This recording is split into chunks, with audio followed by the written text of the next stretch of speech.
Voilà, on ne va pas faire attendre les honorables membres de la Cour des comptes autour du président de la première chambre, M. Brié. Donc nous avons plaisir à vous accueillir. Vous venez d'ailleurs régulièrement devant cette commission nous présenter différents rapports.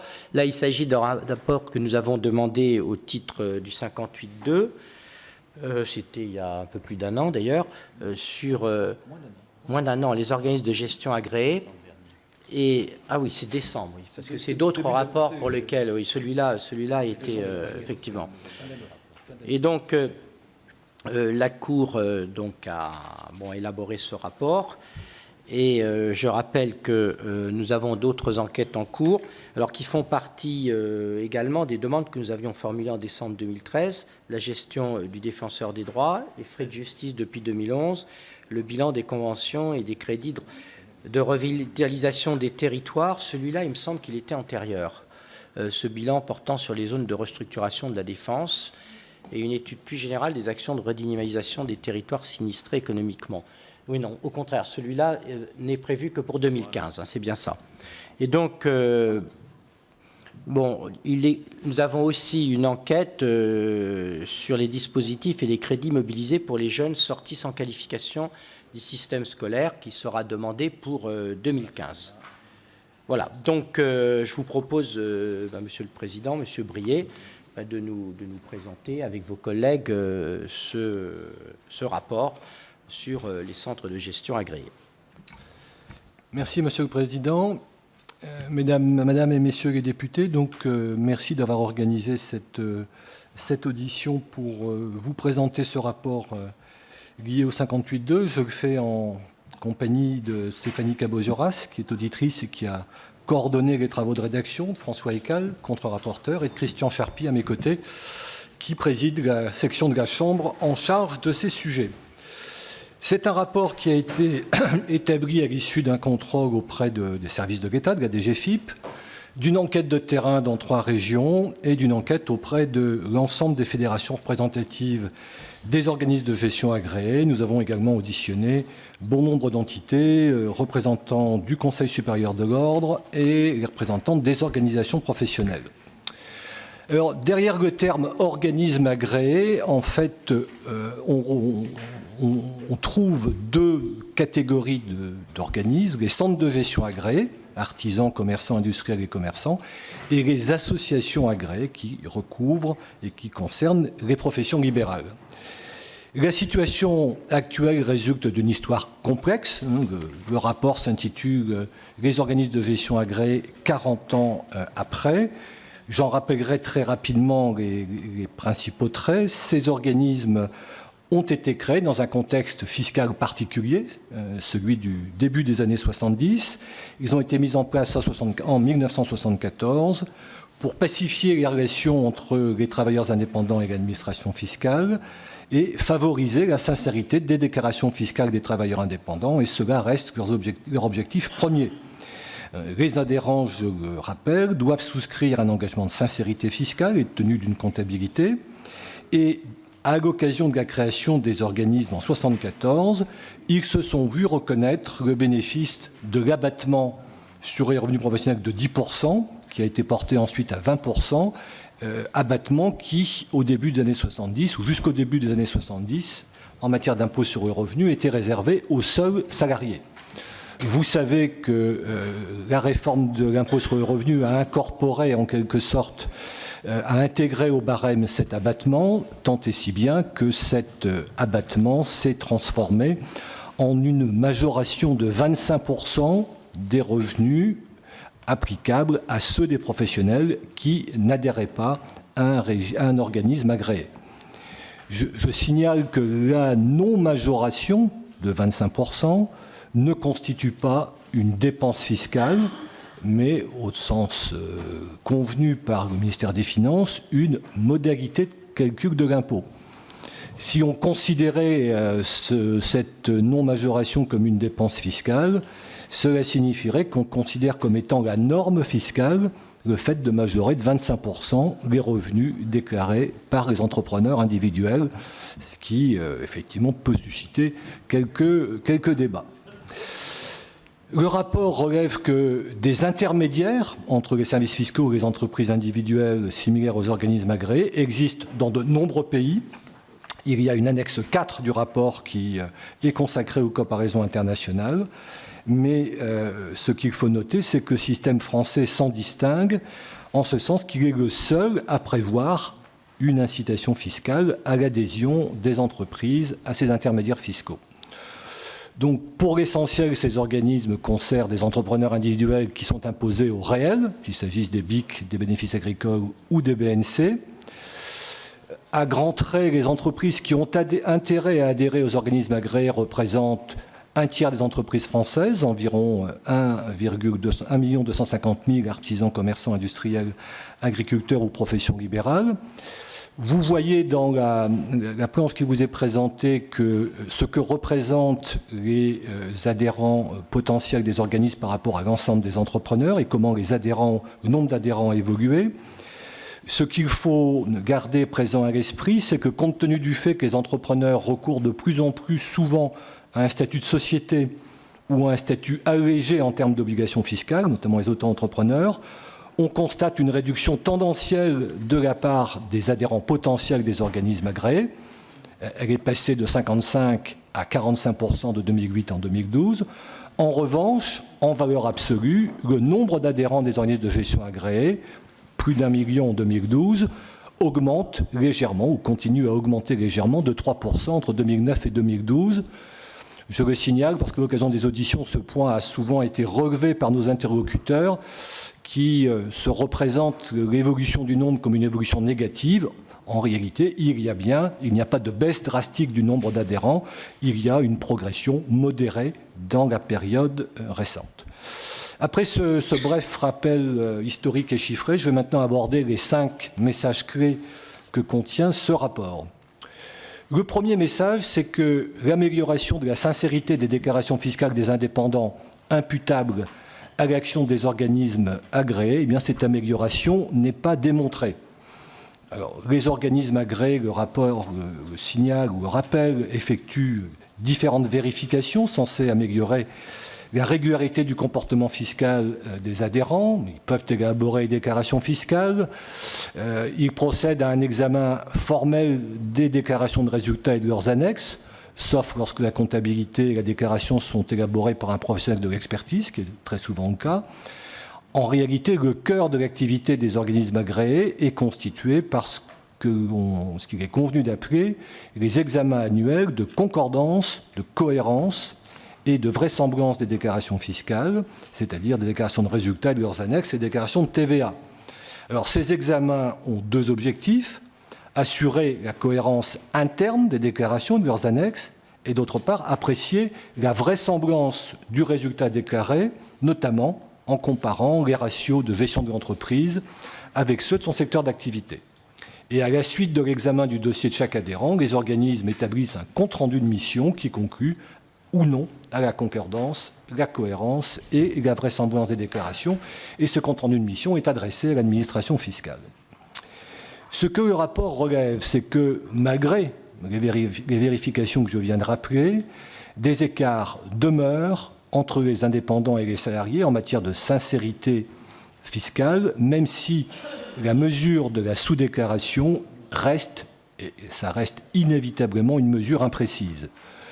L'INSEE a publié en 2011 des travaux qui montrent que la sous-déclaration de revenus représenterait environ 25% des bénéfices des entreprises individuelles. Toujours d'après l'INSEE, les taux de fraude en pourcentage du chiffre d'affaires ont tendance à être plus élevés dans les plus petites entreprises et donc dans le segment couvert par les organismes de gestion agréés. Par ailleurs, il existe toujours une proportion significative d'entrepreneurs individuels, environ un tiers des professionnels au réel, imposés au réel, un tiers donc de ces professionnels, de ces entrepreneurs individuels, qui n'adhèrent pas aux organismes agréés, alors même qu'ils déclarent des bénéfices et qu'ils auraient normalement intérêt à adhérer. Et naturellement, ces entrepreneurs qui n'adhèrent pas et qui supportent la majoration de 25% ne font pas l'objet de vérification de leur déclaration fiscale de la part des centres de gestion agréés. Alors, il s'agit là d'une approche statistique globale. Nous avons cherché à la rapprocher d'une analyse du comportement fiscal comparé des adhérents et des non-adhérents. Et ce comportement fiscal comparé procède de l'analyse des résultats du contrôle fiscal tel que la DGFiP réalise. Ce que font apparaître ces données, c'est d'abord que les adhérents des organismes agréés sont entre 1,5 et 2 fois moins contrôlés par l'administration fiscale que les non-adhérents, pour une raison assez aisément explicable, c'est que leurs déclarations fiscales sont formellement mieux présentées, et donc à travers les outils d'analyse risque que déploie la DGFiP, elles passent plus facilement au travers des mailles et donc sont moins sélectionnées en termes de contrôle sur pièce ou surtout de contrôle sur place. Deuxième élément, c'est que quand les adhérents d'organismes agréés sont contrôlés, ils sont redressés dans les mêmes proportions, et des proportions élevées que les non-adhérents. Environ 80% des adhérents comme des non-adhérents sont redressés à l'issue d'un contrôle sur place. En revanche, lorsqu'ils sont redressés, les fautes qui sont commises par les adhérents, les irrégularités sont moins graves. Ainsi, les montants des redressements et les montants des pénalités sont plus faibles chez les adhérents que chez les non-adhérents, de 1,5 à 2 fois plus faible pour un montant de redressement et de 2 à 6 fois et demi plus faible pour le montant des pénalités. La contribution directe des organismes agréés à la sincérité fiscale des adhérents n'est donc pas démontrée. Les données qui précèdent sur l'importance des redressements peuvent laisser penser que les adhérents sont plus sincères, mais il est tout à fait possible que ce soit les contribuables les plus sincères qui aient une propension plus élevée à adhérer. Si bien que la moindre gravité des manquements constatés peut ne pas résulter de l'intervention efficace de l'organisme agréé, mais de ce que les techniciens appellent un biais de sélection, à savoir que spontanément, les adhérents à un centre de gestion agréé ont un comportement fiscal spontané plus régulier que celui des non-adhérents. Deuxième message, c'est que les relations entre l'administration fiscale et les organismes agréés trouveraient grandement matière à être améliorées. L'articulation entre les organismes et l'administration fiscale est aujourd'hui insuffisante. On a le sentiment que leur action se juxtapose plutôt qu'elles ne s'articulent l'une à l'autre. Il n'existe pas de coordination en matière de programmation des contrôles fiscaux. L'administration ne tient jusqu'à présent pas compte des contrôles préalables effectués par les organismes agréés pour programmer ses propres contrôles. En 2010, ce sont les derniers chiffres qui étaient disponibles, seuls 3,8% des contrôles sur place d'adhérents avaient porté sur des entreprises, sur des entrepreneurs ayant eu un compte-rendu de mission négatif. Et puis, lorsque l'administration fiscale procède à ces contrôles, elle ne communique pas systématiquement les résultats de ces contrôles aux organismes agréés. Le rapport ou l'enquête a également permis de relever que le contrôle par l'administration sur les organismes agréés trouverait matière à être renforcé, peu de non-renouvellement d'agrément, extrême rareté des sanctions de retrait d'agrément pour garantir la bonne application des recommandations des audits de l'administration. Des efforts ont été faits par celle-ci à partir de 2008 pour améliorer les audits, mais ces audits nous ont semblé rester relativement formels et surtout se pratiquer de manière peu homogène au niveau des services déconcentrés. Au final, les organismes agréés ont dans les faits plus qu'un rôle de contribution à la sincérité fiscale, un rôle pratique d'interface entre l'administration fiscale et les entrepreneurs individuels. Ce rôle d'intermédiation fiscale se manifestant par l'assistance à la déclaration, l'aide à l'établissement, au respect des délais et les relances amiables. C'est une fonction qui, dès l'origine, a permis, et ce n'est évidemment pas négligeable, tout à la fois de décharger l'administration fiscale de certaines tâches et de pacifier les relations entre l'administration et les petits entrepreneurs. Le troisième message du rapport porte sur les incitations fiscales. destinée à encourager l'adhésion aux organismes agréés et plus précisément sur une accumulation que la Cour estime mal justifiée. Les avantages, les incitations fiscales se sont en effet multipliées, notamment dans la période récente, et font l'objet d'une juxtaposition peu cohérente. Cette évolution nous a semblé dictée pour une large part par des considérations liées au souci de préserver et de développer l'activité des organismes agréés, alors même que, comme je l'indiquais tout à l'heure, le constat d'une réduction drastique des adhérents sur lequel se fondent ces adaptations est un constat erroné. Deux dispositifs dont la justification est particulièrement fragile méritent d'être soulignés. La réduction d'impôts pour frais de tenue de comptabilité en contrepartie de l'adhésion à un organisme agréé et du passage du régime micro au régime réel. Cette réduction représente un coût budgétaire de l'ordre de 40 millions d'euros par an pour l'État. Pour autant, elle nous semble avoir surtout des effets d'aubaine pour les contribuables, pour qui le passage du régime micro au régime réel s'impose naturellement dans les faits à partir d'un certain stade de développement pour pouvoir déduire leurs charges du revenu imposable, et pour qui, en tout état de cause, l'adhésion à un organisme agréé paraît alors judicieuse pour pouvoir bénéficier de la non-majoration du bénéfice. Donc il nous semble que cette niche fiscale complexifie inutilement le paysage fiscal. De même, c'est le deuxième dispositif qui nous paraît particulièrement fragile, l'introduction en 2010 de la réduction du délai de reprise de l'administration fiscale de 3 à 2 ans pour les adhérents réduit l'efficacité du contrôle fiscal. Les adhérents d'organismes agréés ne peuvent désormais faire l'objet de redressement que sur les 2 années qui précèdent leur déclaration de résultats, quand bien même des irrégularités seraient observées sur l'exercice N-3.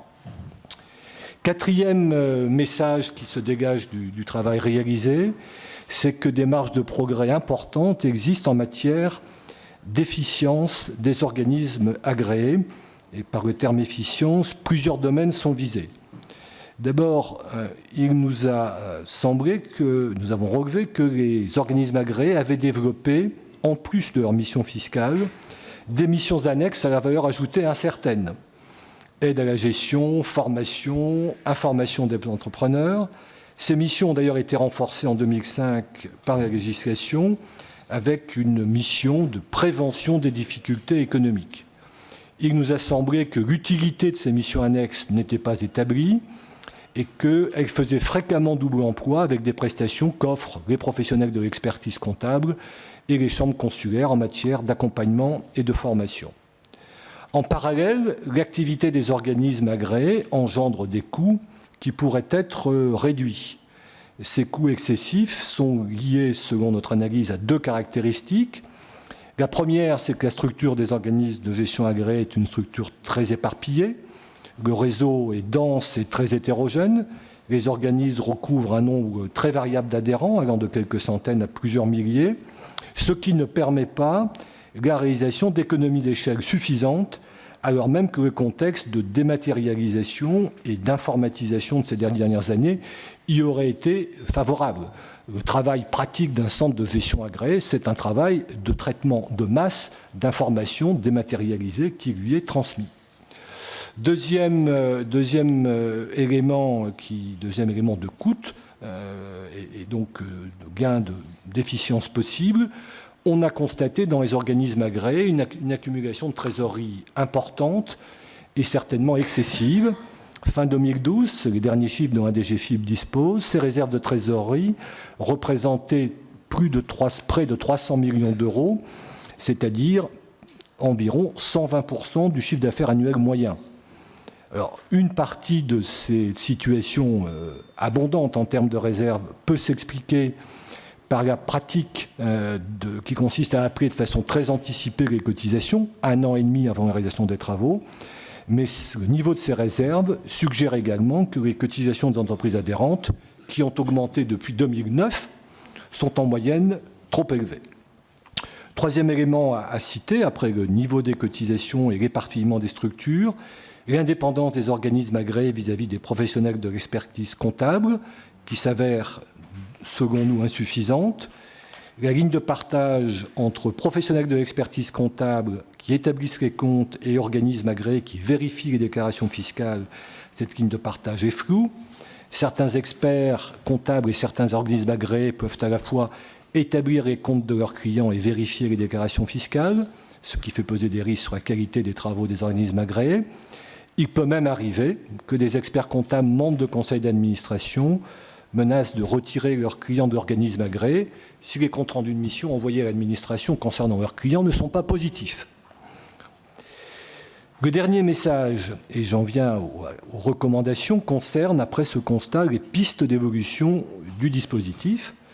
Il s'agit bien d'évolution du dispositif, car, au final, la Cour estime que le bilan des organismes agréés appelle moins à une suppression qu'à une réorientation profonde.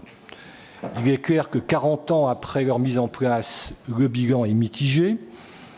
Le coût du dispositif s'est alourdi sans pour autant que l'avantage principal entendu en termes de régularité de la déclaration des entreprises soit démontré.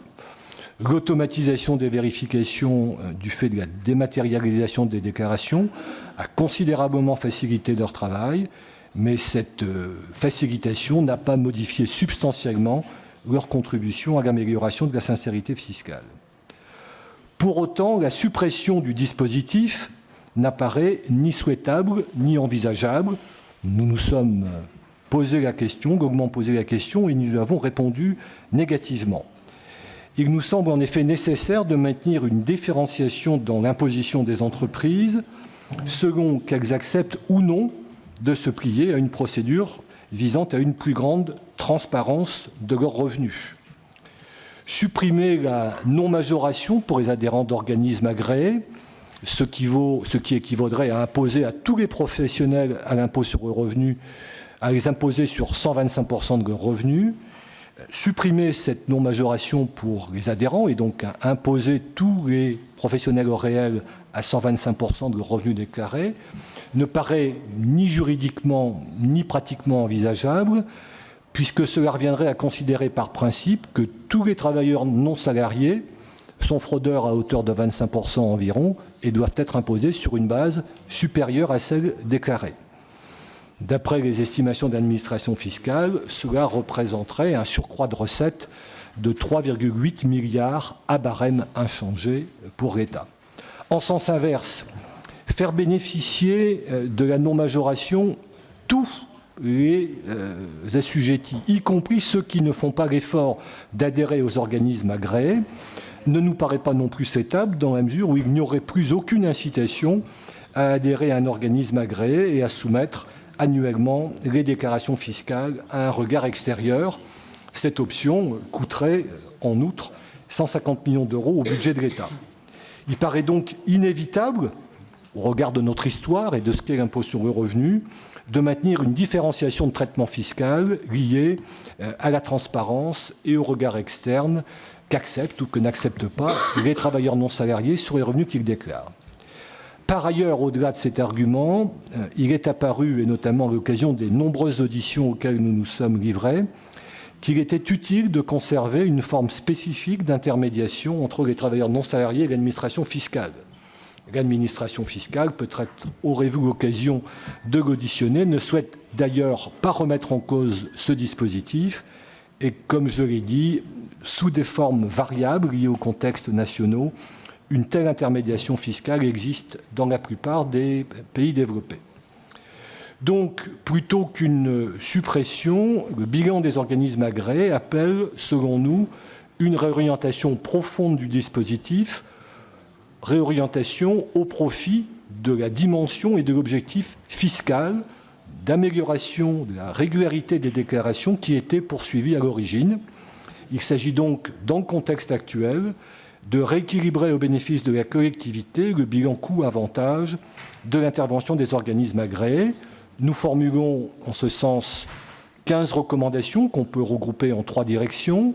Première direction, recentrer l'activité des organismes sur leur mission fiscale. Les vérifications des organismes pourraient être étendues à de nouvelles déclarations, la CVAE, le CICE, les déclarations sociales des indépendants.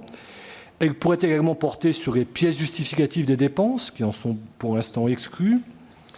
La contribution des organismes agréés à la gestion de l'impôt pourrait être également améliorée en accompagnant les entrepreneurs dans le développement de la télétransmission et de la comptabilité dématérialisée. En parallèle, les missions annexes, dossiers d'analyse économique et financière, formation, dont l'utilité paraît souvent limitée, ces missions annexes seraient rendues facultatives. Il va de soi que ces propositions devraient s'appliquer également aux professionnels de l'expertise comptable qui délivrent le visa fiscal et qui peuvent jouer, dans des conditions très voisines, le rôle d'organisme agréé et ouvrir droit à la non-majoration de 25%. Donc ça, c'est la première partie des propositions et des recommandations qui sont faites. Le second bloc de recommandations vise à engager le Parlement, votre commission, à réexaminer les avantages fiscaux accessoires, dans la mesure où de nombreux avantages fiscaux concourent au même objectif, l'adhésion aux organismes agréés. Il nous paraît souhaitable de simplifier le système autour de la principale mesure incitative, qui est la non-majoration de 25% des revenus professionnels. Enfin, il apparaît nécessaire de rationaliser le fonctionnement du système. Cela passe par une harmonisation des conditions d'exercice entre organismes agréés et professionnels de l'expertise disposant du visa fiscal. L'indépendance pourrait être également renforcée en introduisant une durée minimale d'adhésion, en révisant les règles relatives à la composition des conseils d'administration. Il paraît également nécessaire de réduire les coûts de gestion en favorisant une transparence des tarifs vis-à-vis des adhérents et en veillant, à travers les audits de l'administration, à éviter une accumulation de trésorerie injustifiée. Ces différentes mesures, réduction des missions annexes, résorption des montants de trésorerie et informatisation des processus, devraient, selon nous, permettre d'assumer mieux et davantage les missions fiscales des organismes de gestion agréés avec un niveau de cotisation inchangé. Voilà, Monsieur le Président, Madame la rapporteure générale, Mesdames et Messieurs les députés, les principaux constats et les recommandations que nous avons tirées de ces constats. Et nous sommes naturellement tout disposés à répondre ou à essayer de répondre à vos interrogations. Bien, merci Monsieur le Président. Comme vous l'avez dit vous-même, votre diagnostic est plutôt mitigé, plus que je ne l'aurais pensé.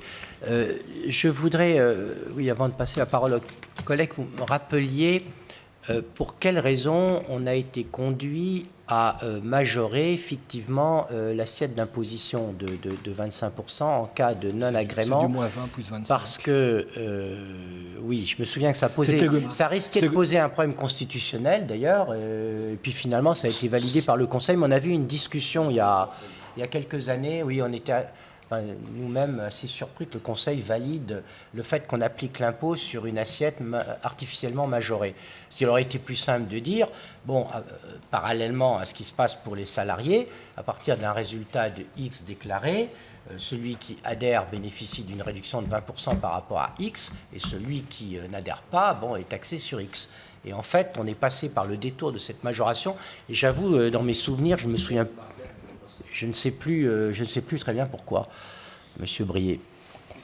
C'est le législateur qui s'est exprimé sur ce. C'est-à-dire que l'intégration de l'abattement dans le barème a conduit à reconstituer ce forme d'avantage relatif, non pas avec un abattement, oui, c'est à l'occasion de la réforme de 2006, c'est l'intégration de l'abattement dans le barème. D'accord. Oui. C'est l'épisode de 2006. Sinon, c'est vrai. Sinon, on aurait eu une perte de recettes. Et voilà. Mais ça a été validé à l'époque. Oui. Ça a été... Bon. Monsieur de Courson, Monsieur Rodet. Oui. J'ai quelques questions à vous poser.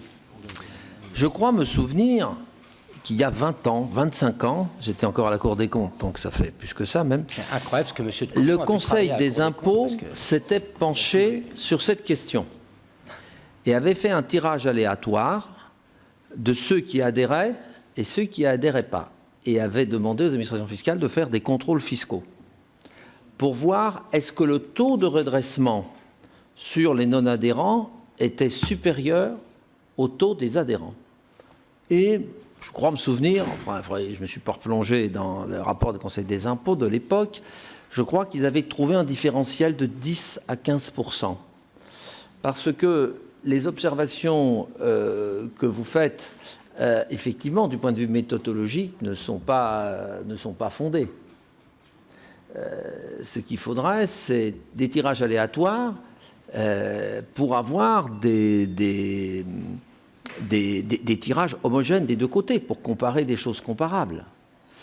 Parce que les études de l'INSEE sur le 25%, etc., franchement, c'est calculé, vous savez comment. Enfin, je ne sais pas si la Cour a eu l'occasion de demander à l'INSEE comment il calculait le taux de 25% de sous-déclaration estimé par l'INSEE. Bon, c'est pas du tout un concept fiscal, hein, alors pas du tout. Donc, je trouve que c'est dommage que vous n'ayez pas demandé aux services fiscaux de faire ce tirage chez les non-adhérents et les adhérents et de comparer les taux de redressement. Je crois que c'était 10 à 15% d'écart. D'où ma question, quel est le fondement du 25% ? Est-ce qu'il est fondé économiquement, enfin en termes de contrôle fiscal ? Est-ce qu'il faut rester à 25 ? Est-ce qu'il faut le descendre à 10 ou à 15% ? Vous voyez, la réponse, elle devrait être dans un tirage aléatoire comparant les taux de redressement des deux côtés, des adhérents et des non-adhérents. Ça donnerait un fondement technique au taux de majoration des non-adhérents. Mais si on ne trouve aucune différence, il faudrait être supprimé. Voilà. Alors, ça, c'est la première question. J'ai une deuxième question, c'est que vous n'avez pas soulevé le problème qu'a rappelé notre président quant à la constitutionnalité du 25%. Est-ce que, parce que le Conseil constitutionnel, à ma grande surprise, n'avait rien dit. Moi, je pensais qu'il ferait tomber, quoi.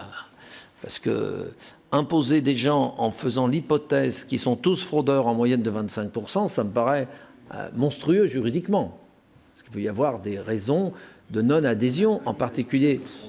Oui, alors là, moi, j'ai été très étonné qu'il n'annule pas. Et alors, il y a une chose que vous n'avez pas expliquée, mais enfin dans le commentaire, mais c'est peut-être dans le rapport, c'est quelles sont les motivations de ceux qui n'adhèrent pas aux organismes ou associations agréées. Pourquoi ils n'adhèrent pas ? Certains me disent parce que ça coûte trop cher. Et j'ai une petite entreprise. Bon, en fait, quand on voit les tarifs à 5 ans, à 200 € de moyenne, vu l'avantage fiscal, bon, alors pourquoi ? Enfin, quelles sont les raisons ? Est-ce que vous avez pu regarder ça ? Voilà mes deux questions, Monsieur le Président. Oui, Monsieur le Président. D'abord, dans vos recommandations, vous ne nuancez pas vos conclusions par rapport aux différents types de centres de gestion agréés. Est-ce que, par exemple, ceux qui ressortent de l'agriculture représentent, à votre avis, plus ou moins de vertus, puisque généralement, les centres de gestion dans le domaine agricole ont été biberonnés au départ par les chambres d'agriculture. D'autre part, les agriculteurs ont souvent des recettes qui proviennent de primes et de versements donc en provenance ou de l'Europe ou de l'État. Donc je voudrais savoir s'il y avait donc des nuances à apporter dans vos conclusions par rapport au centre de gestion en fonction du type de travailleurs indépendants auquel on a affaire. Monsieur le Président, donc, par rapport à cette question et à ce rapport, d'abord saluer la qualité du travail et les propositions qui y sont faites, puisqu'elles mériteraient d'être reprises dans nos différents textes de loi pour aboutir non pas seulement à des économies, mais aussi pour financer des mesures nouvelles en direction des entrepreneurs individuels. Je vais m'expliquer. Il y a beaucoup d'entrepreneurs individuels qui sont apposés au forfait et qui ne sont pas suivis par ces organismes de gestion agréés, alors qu'ils ont un besoin essentiel d'accompagnement. Ce sont souvent des entrepreneurs qui sont isolés, en fin de compte. D'autant plus pour ceux qui sont à la limite des seuils de franchissement de la TVA, lorsqu'ils basculent d'un régime simplifié forfaitaire au régime réel. Or, c'est là souvent d'ailleurs que le débat porte sur la concurrence fiscale déloyale entre les artisans et les auto-entrepreneurs, entre les différents régimes fiscaux et sociaux. Et cet accompagnement qui a été proposé à travers différents rapports, pour ceux qui sont imposés au forfait, permettrait justement à la fois d'accompagner ces entrepreneurs individuels, isolés, et en même temps de lutter contre un phénomène qui est le salariat déguisé, plutôt que de faire, comme l'avait proposé le Sénat, en voulant opérer une vérification auprès de tous ces entrepreneurs individuels, ce qui aurait été une véritable usine à gaz. d'attirer l'attention de ces entrepreneurs individuels lorsqu'ils n'ont qu'un seul, fournisseur ou lorsqu'ils travaillent avec une seule entreprise. Et ça aurait le mérite de pouvoir lutter contre ce phénomène. Et donc les économies générées par les mesures que vous proposez permettraient aussi de réaliser enfin le statut unique d'entrepreneur individuel, puisqu'il a des conséquences fiscales en distinguant les revenus de l'entreprise, les bénéfices qui pourraient être soumis à l'IS, et les revenus de l'entrepreneur soumis à l'IR. Parce que l'injustice fiscale, elle est aussi pour ces entrepreneurs individuels, tout simplement dans le fait qu'ils sont soumis en totalité à l'impôt sur le revenu, ce qui est un raisonnement anti-économique. Parce que pourquoi imposer tous ces bénéfices à l'impôt sur le revenu ? Ce n'est pas logique, à part pour ceux qui ont une option IS, notamment pour ceux qui sont sous le statut de IRL, avec option impôt sur les sociétés. Donc, vos propositions, elles permettraient d'avoir une gestion plus saine, elles permettraient de réaliser des économies, et en même temps de financer des mesures nouvelles qui iraient dans le sens de la justice fiscale. Donc, est-ce que vous avez étudié un peu plus la situation qui est évoquée en page 10 de ces entrepreneurs individuels imposés au forfait ? J'avais Monsieur Lefebvre et Monsieur Dumont, pardon. Non, Monsieur Dumont, il m'avait semblé que vous aviez levé la main. Monsieur Dumont, puis Monsieur Lefebvre. Revenir sur la question qui a été posée sur l'agriculture. Et ce qui m'a interpellé, c'est le recentrer l'activité des organismes agréés sur leur mission fiscale. Il y a longtemps que la mission fiscale est largement dépassée pour le Conseil. Et puis un collègue a fait référence au dossier européen.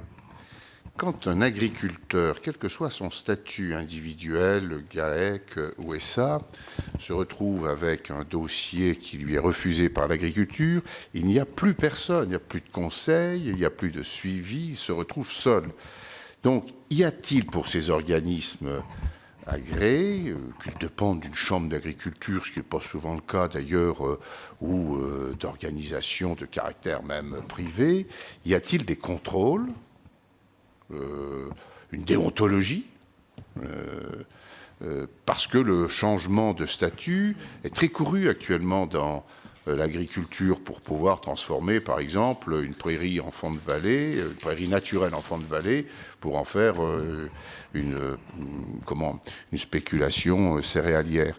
Donc moi, je m'interroge depuis très longtemps, pour ça je dirais ce rapport avec le plus vif intérêt, sur les règles, sur la déontologie, sur les contraintes et les vraies missions, et qui contrôle et qui dit quoi. Parce que j'ai l'impression que c'est plutôt pour contourner. Qu'il y ait des spécialistes privés qui accompagnent de gros contribuables, je dirais entre guillemets, pour essayer d'en payer le moins possible, ça a été c'est depuis tout temps, c'est de façon un peu naturelle. Si c'est un réinvestissement dans notre pays, des fois on ne peut en être que satisfait. Mais il y a des détournements qui se font au détriment des équilibres que nous pouvions connaître jusqu'alors dans le milieu rural. Oui, Monsieur le Président, merci. Monsieur le Président, j'ai juste eu le temps d'examiner le résumé et n'ai entendu qu'une partie, la dernière de vos propos, puisque j'étais retenu à l'extérieur par les commentaires sur l'actualité des finances publiques. La Cour fait un bilan, effectivement, comme le dit le président Carrez, extrêmement mitigé. Pour autant, pas trouvé par ailleurs que les propositions d'évolution bouleversent complètement le paysage et soient révolutionnaires. Et dans le contexte actuel de sensibilité sur les prélèvements obligatoires, la fraude et les contrôles, je le vois bien. Vous avez, mais peut-être l'aviez-vous évoqué, ou peut-être est-ce dans le rapport, on y reviendra, vous avez largement consulté les administrations fiscales, mais également les organismes gestionnaires et enfin les organisations professionnelles. Est-ce que vous pouvez nous éclairer un peu sur, au fond, le niveau de consensus ou de dissensus sur le diagnostic et aujourd'hui les voies et moyens dans le cadre d'une concertation, notamment avec les organisations professionnelles, d'avancer. Il y a des choses qui concernent directement les organismes gestionnaires qui ont leur propre job, etc., avec des prises en charge de nouvelles missions. Donc c'est un peu le contexte d'ensemble parce qu'on voit bien qu'on est sur un champ extrêmement sensibles en général, encore plus en particulier. Donc éclairez-nous quand même, parce que moi je veux bien qu'on légifère ici. Bon, il y aura probablement derrière d'autres concertations, mais vous avez quand même eu beaucoup d'entretiens. Donnez-nous la tonalité de retour des personnes directement concernées.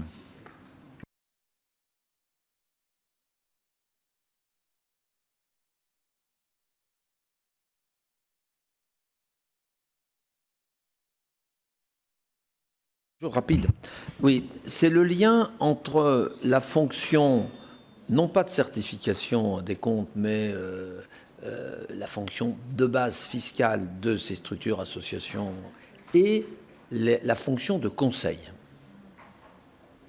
Parce que beaucoup d'entre eux disent que les tarifs que vous avez sortis, ce ne sont pas les tarifs réels, qu'ils mélangent conseil et le contrôle de base des pièces. Donc, est-ce que vous pourriez un peu nous éclairer là-dessus?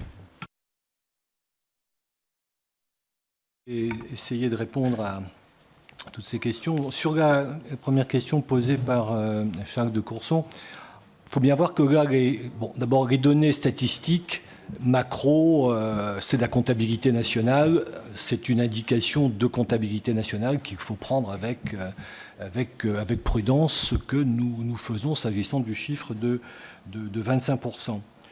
S'agissant des différences de comportement entre adhérents et non-adhérents, et en renvoyant aux travaux précédents du Conseil des impôts, je dirais que les chiffres que nous avons utilisés, c'est la totalité des contrôles réalisés pendant 3 ans par la DGFiP sur ces travailleurs non salariés imposés au réel, et sur la base d'une analyse risque standard, c'est-à-dire que les choix qui ont été faits n'étaient pas des choix liés au fait qu'ils étaient ou non adhérents, puisque, comme on l'a dit par ailleurs, la DGFiP n'utilise pas en réalité les rapports de mission des organismes agréés pour dicter sa politique de contrôle. Donc, il me semble qu'à travers cette analyse exhaustive d'une population d'adhérents et de non-adhérents choisis sur des critères aléatoires ou des critères qui sont ceux de l'analyse risque de la DGFiP, les biais d'analyse ne sont pas présents.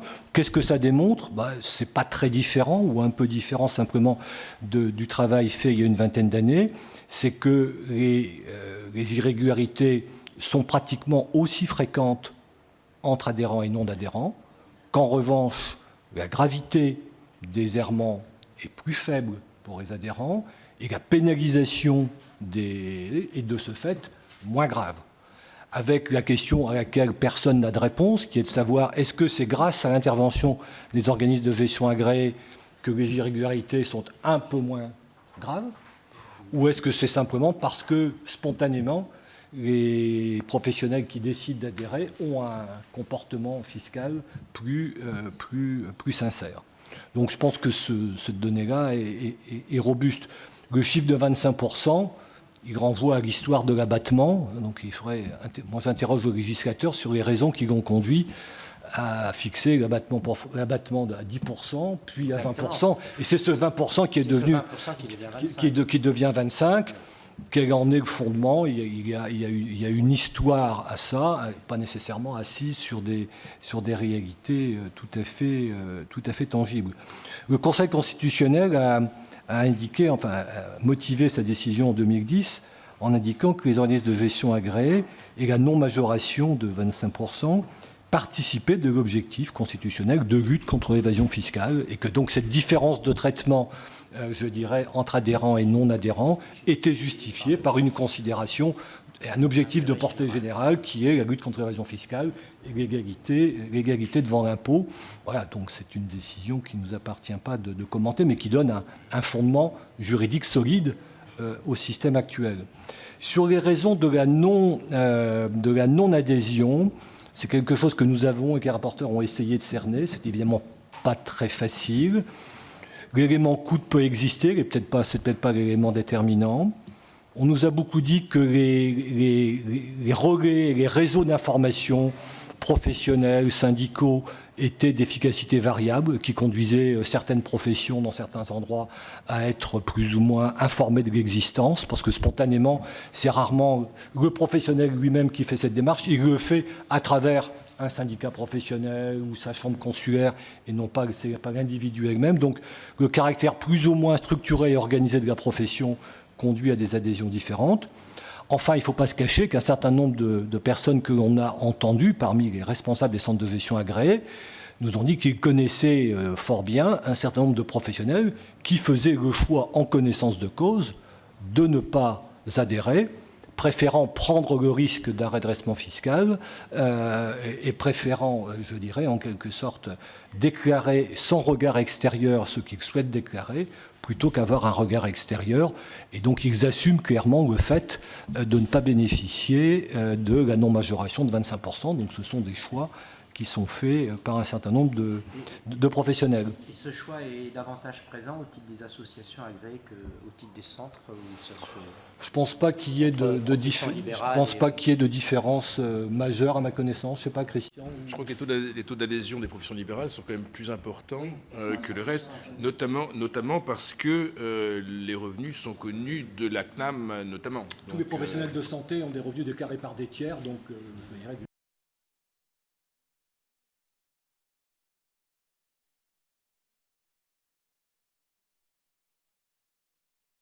Sur les chiffres par sous-secteur et par l'agriculture, ce que l'on sait, c'est qu'il n'y a pas de différence significative dans les chiffres que j'ai cités, que ce sont des chiffres globaux, mais je dirais globalement, ces chiffres valent quelle que soit la nature des revenus agricoles, profession libérale, industrielle ou commerçant. En tout cas, il n'y a pas de différence significative.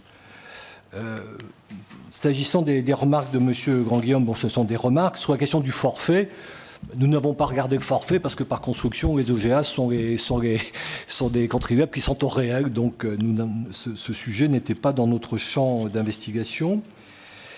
Sur la question des missions de conseil et la surprise, ce qui nous, pour être très direct, ce qui nous a semblé dans les très nombreuses auditions, dans les travaux d'enquête, les très nombreuses auditions auxquelles nous nous sommes livrés, c'est que par certains côtés, on pouvait avoir le sentiment que la mission originelle, qui est quand même une mission fondamentalement fiscale des centres de gestion agréés, c'était avec le temps quelque peu dilué, était devenu quelque chose d'assez automatique et mécanique sous l'effet en particulier de la dématérialisation, et que les missions qui étaient annexes, c'est-à-dire des missions d'information, de conseil, de formation, devenaient le principal. D'où la proposition, que je jugerais peut-être un peu naïve, de réécrire l'histoire en sens inverse que nous faisons, de faire en sorte d'attendre davantage de plus-value fiscale, de plus-value en termes de sincérité fiscale de la part des centres de gestion agréés, étant entendu que ce n'était pas non plus l'objet de l'enquête, mais enfin on le sait bien,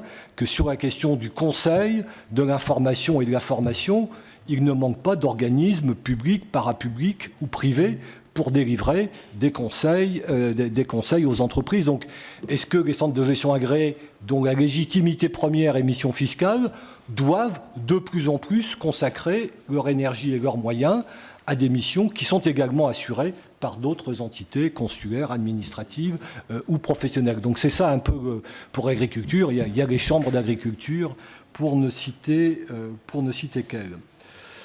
S'agissant de l'interrogation exprimée par Dominique Lefebvre sur les tonalités de retour, c'est-à-dire comment les interlocuteurs entendus se positionnent-ils sur ce sujet. Première indication de contexte, le travail de la Cour, à votre demande, sur les organismes de gestion agréés a suscité un peu d'émoi et quelques inquiétudes de la part de ces entités qui nous ont semblé vivre dans un univers où ils vivent sous la menace de disparition. Je pense qu'ils ont cru en 2006 avec l'intégration de l'abattement dans le barème que leur avenir et leur jour étaient comptés. Ça n'a pas été le cas. Ils ont le sentiment aujourd'hui de vivre dans un univers où de plus en plus de plus en plus d'entreprises passent en forme de société. Il y a le régime des auto-entrepreneurs aussi qui, entre guillemets, fait concurrence sur le marché qu'ils ont vocation à traiter. Donc, incontestablement, des organismes et des représentants se plaçant dans une posture défensive et considérant, alors ça a conduit effectivement à quelques échanges assez intéressants avec la Chambre, au fait que la seule réponse à ces menaces était l'augmentation de la dose d'incitation fiscale. Et quand on relit l'histoire de la législation et des incitations, on voit d'ailleurs qu'un certain nombre d'incitations fiscales supplémentaires sont contemporaines des menaces qui ont été perçues comme pesant sur les centres de gestion agréés à l'occasion de l'intégration de l'abattement sur l'impôt sur le revenu. Donc, il y a en permanence cet arrière-plan et cette réponse qui consiste, à essayer peut-être d'élargir leur mission et de rendre des services au-delà du volet fiscal, et deuxièmement, de développer les incitations fiscales pour développer une incitation pour les adhérents à venir rejoindre les effectifs des centres de gestion agréés. Donc, voilà. En même temps, c'est un univers compliqué, parce qu'un univers avec des particularités socio-professionnelles fortes entre agriculteurs, professions libérales, au sein des professions libérales, commerçants et artisans, et un secteur très émietté. Il y a pas mal d'entités fédératives qui représentent cet ensemble assez éclaté. Du côté de l'administration fiscale, vous aurez peut-être l'occasion de les entendre. L'administration fiscale, une chose est claire, elle n'est pas demandeur de se retrouver en situation directe de relation avec les travailleurs indépendants. C'est-à-dire que cette fonction d'intermédiation entre, qu'il s'agisse d'information, de réponse au téléphone, d'aide, je dirais, à l'accomplissement par les professions non salariées de leurs obligations fiscales, l'administration fiscale n'est clairement pas dans une situation de revendiquer cette situation au motif, nous dit-elle, même si on peut en discuter, que ça exigerait de sa part de se remettre à créer de nombreux emplois au sein de la Direction générale des finances publiques. Mais quand bien même on le ferait par redéploiement, je pense qu'il n'y a clairement aucune attente, aucun souci de le faire. La vraie difficulté, à notre sens, pour l'administration fiscale, c'est de se servir, au-delà de l'aspect de facilitation de l'interface au quotidien, de se servir réellement des centres de gestion agréés, de faire pression sur eux, d'être plus exigeants, de façon à ce qu'ils lui permettent de mieux accomplir, je dirais, ça leur permet de mieux accomplir leur mission, qui est une mission quand même de contribuer à la régularité des déclarations et à la sincérité fiscale. Donc, la tonalité générale des orientations qui sont formulées est une tonalité qui n'est bouleversante ni pour l'administration fiscale, ni pour les organismes de gestion agréés, ce qui laisse penser que si on se garde bien d'indiquer qu'il y a un accord général ou un consensus sur ces recommandations, il nous semble que c'est une base à partir de laquelle on peut assez valablement entamer un échange et une concertation avec les professionnels intéressés et aussi avec l'administration fiscale. Merci. Monsieur Fauré, vous avez dit, Monsieur Lefebvre, Monsieur Fauré. Oui, juste sur ce point, mais c'est peut-être une précision, parce que le président Brié n'a pas distingué dans sa réponse sur la tonalité des professionnels les responsables des organismes, des centres de gestion agréés et les représentants des professions. Vous avez notamment rencontré le président de l'UPA, le président de la CGPME, etc. Et autant je vois bien, et je comprends la logique de votre réponse par rapport aux organismes en tant que tels, que j'imagine que bien tout ça est lié entre les représentants.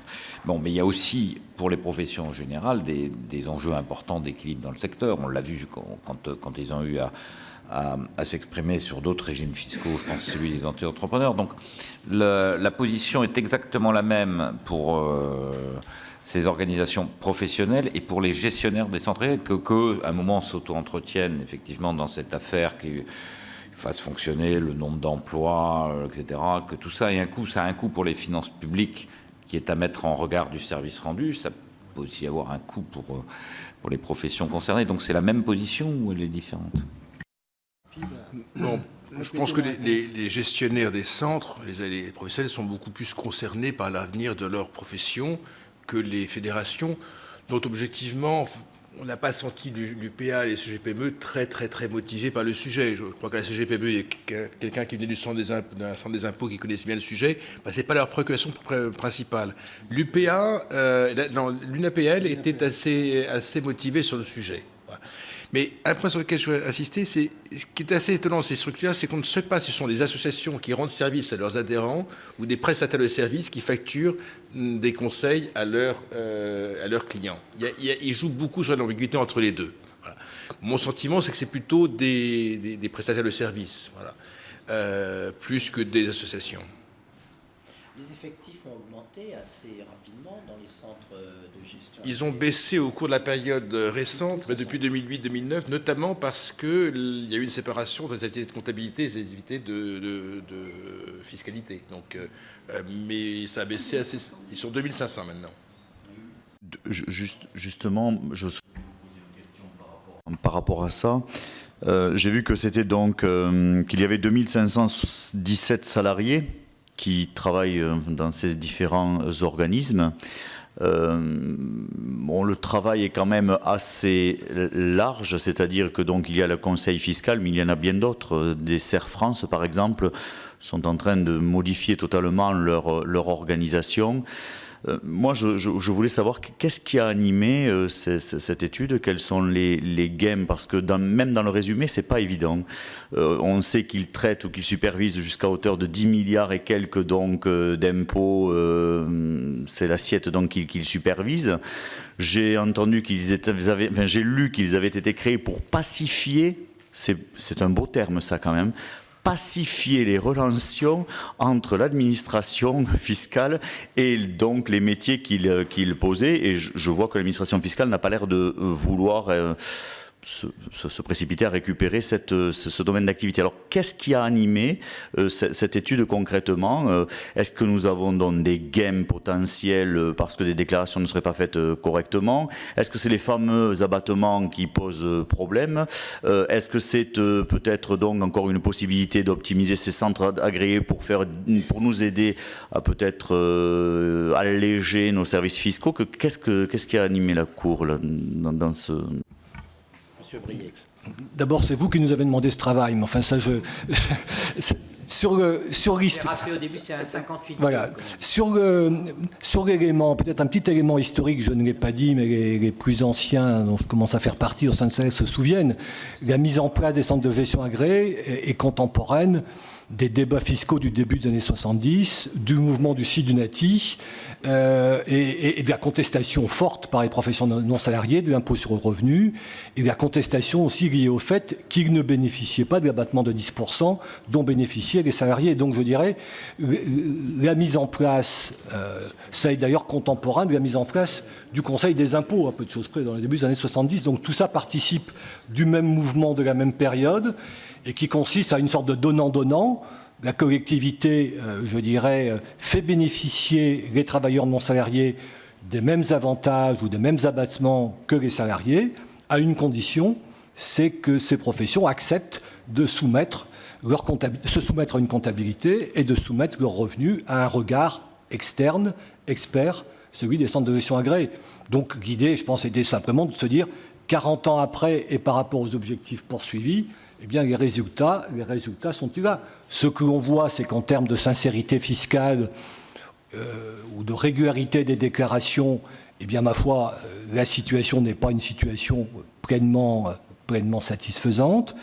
Ce qu'on voit en revanche, c'est que la fonction d'intermédiation avec l'administration fiscale est perçue positivement des deux côtés, tant par l'administration fiscale que par les professionnels. Et puis ce qu'on voit, c'est que l'origine et la mission première, qui était la mission fiscale des centres de gestion agréés, a été petit à petit perdu de vue au bénéfice d'activités qui sont normalement des activités annexes, mais qui tendent à devenir des activités principales. La généralisation de la comptabilité, la dématérialisation du traitement, je dirais, ont conduit aussi à cette évolution. Ce qu'on voit aussi, c'est que les fiscaux à partir du 25%, de non-majoration, il n'est pas la peine d'en rajouter d'autres, et que certains peuvent être aujourd'hui retirés. Voilà, c'est un peu le sentiment, s'il y a des gains à retenir, c'est celui-ci. Oui, c'est ce que...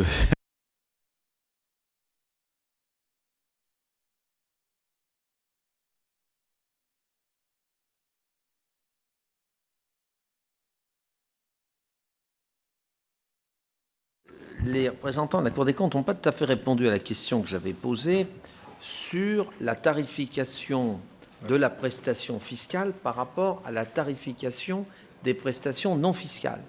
Parce que je m'étais beaucoup intéressé à ces questions il y a quelques années, et les professionnels m'avaient expliqué qu'ils sous-tarifaient la prestation fiscale dans beaucoup d'endroits au profit de la prestation de conseil, mais parfois dans l'autre sens. C'est-à-dire qu'il y avait une sous-tarification pour des raisons de déductibilité, non ? D'abord, il y a une obligation d'appliquer le même tarif à tous les membres de l'association. Ce qui d'ailleurs en soi est un peu paradoxal, parce que si un membre a un expert comptable et l'autre n'en a pas, le travail de l'OGA n'est pas le même. Deuxièmement, effectivement, ils tarifient de manière très différente d'un OGA à l'autre. Je crois qu'on a vu des tarifs qui vont de 120 à 350, parce qu'ils ne mettent pas forcément la même chose dedans. Donc certains qui tarifient bas peuvent en plus facturer des conseils, alors que pour d'autres qui tarifient plus haut, le conseil est incorporé. Serre France, je parle de mémoire, mais est assez cher, parce qu'ils ont plus de conseils et plus d'aide à la comptabilité aussi. Voilà, donc c'est un peu... ils le décident comme ils veulent. Oui, attendez, monsieur Briet. Monsieur le Président, vous parlez de millions d'euros. Ça me fait penser qu'il y a quand même un sujet qui nous a pas mal occupé et inquiété à l'occasion des auditions. C'est quand même au niveau exceptionnellement élevé des réserves de trésorerie des centres de gestion agréés, qui renvoie au contexte ou à la crainte. Une des explications qu'ils nous donnaient, mais si jamais on doit licencier parce qu'on disparaît, on fait des provisions et donc on accumule des ressources pour pouvoir faire face à une disparition éventuelle. C'est une des raisons données. Et c'est 300 millions d'euros avec des pratiques qui consistent à facturer et encaisser une prestation 1 an et demi avant qu'elle soit faite. On aimerait bien que beaucoup d'entreprises aimeraient travailler selon ce mode, c'est-à-dire encaisser la prestation de service 1 an et demi avant qu'elle soit faite. Donc, le problème, c'est que le montant unitaire très faible de la cotisation fait que la sensibilité du sujet est réduite. Pour autant, lorsqu'on fait la somme, on s'aperçoit que la situation est choquante. Et la Direction générale des finances publiques, c'est un des reproches que nous leur faisons, nous a semblé manquer un peu de pugnacité et de vigilance sur ce sujet, voire même parfois dans ses attitudes, faciliter des comportements de précaution et de prudence de la part des gestionnaires. Donc ne pas baisser les cotisations alors que la dématérialisation génère des gains de productivité massifs et continuer à accroître les excédents de trésorerie ne nous paraît en aucun cas raisonnable, parce qu'en fait, il s'agit quand même d'un prélèvement quasiment obligatoire pour les professionnels concernés, puisque s'ils ne le font pas, c'est la majoration de 25% de leurs revenus. Oui, mais là, ils sont privés. C'est un peu délicat. Ouais. Une dernière question, M. Courson.